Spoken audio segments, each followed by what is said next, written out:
Hello everyone, welcome back to my channel. ఇవాల్టి వీడియోలో సింపుల్గా ఈజీగా తక్కువ టైంలో చేసుకునే క్యాప్సికమ్తో పచ్చడి లేదా చట్నీ రెసిపీ చూపిస్తాను. చాలా చాలా బాగుంటుంది. ఈ పచ్చడి అన్నంలోకి అలాగే టిఫిన్స్లో కూడా చాలా బాగుంటుంది. వేడి అన్నంలో నెయ్యి వేసుకుని తింటే చాలా టేస్టీగా ఉంటుంది. అలాగే ఇడ్లీ దోశలు కూడా చాలా టేస్టీగా ఉంటుంది. సో లేట్ చేయకుండా రెసిపీ స్టార్ట్ చేద్దాం. ముందుగా క్యాప్సికమ్ ని తీసుకొని ఇలా సీడ్స్ లేకుండా కట్ చేసి పక్కన పెట్టుకోవాలి. ఇప్పుడు ఒక ప్యాన్ లో 4 టేబుల్ స్పూన్ల పల్లీలు వేసుకుని వేయించుకోవాలి. లో టు మీడియం ఫ్లేమ్లో పెట్టుకొని ఇలా మంచిగా రోస్ట్ చేసుకోవాలి.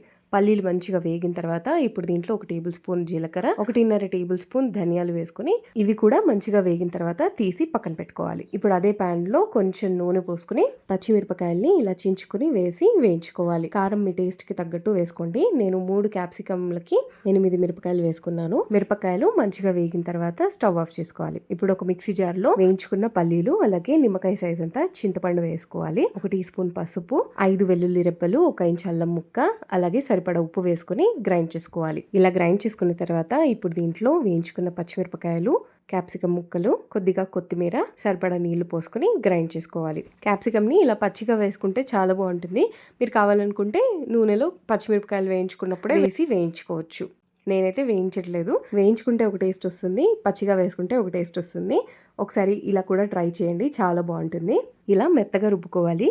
మీరు కావాలనుకుంటే కోర్స్గా కూడా గ్రైండ్ చేసుకోవచ్చు. ఇప్పుడు దీంట్లోకి పోపు వేసుకుందాము. ప్యాన్ లో నూనె వేసి అందులో జీలకర్ర, ఆవాలు, ఎండుమిర్చి, శనగపప్పు, మినప్పప్పు వేసి వేయించుకున్న తర్వాత కరివేపాకు కూడా వేసి వేయించి స్టవ్ ఆఫ్ చేసి ఈ పచ్చడిని పోపులో కలిపేసుకోవాలి.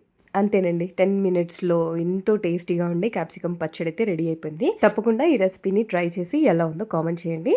మీకు ఈ వీడియో నచ్చితే లైక్ చేయండి, షేర్ చేయండి, అలాగే నా ఛానల్ని సబ్స్క్రైబ్ చేసుకోండి. Thank you so much for watching. మరో మంచి ఇంట్రెస్టింగ్ రెసిపీతో మీ ముందు ఉంటాను. Bye bye.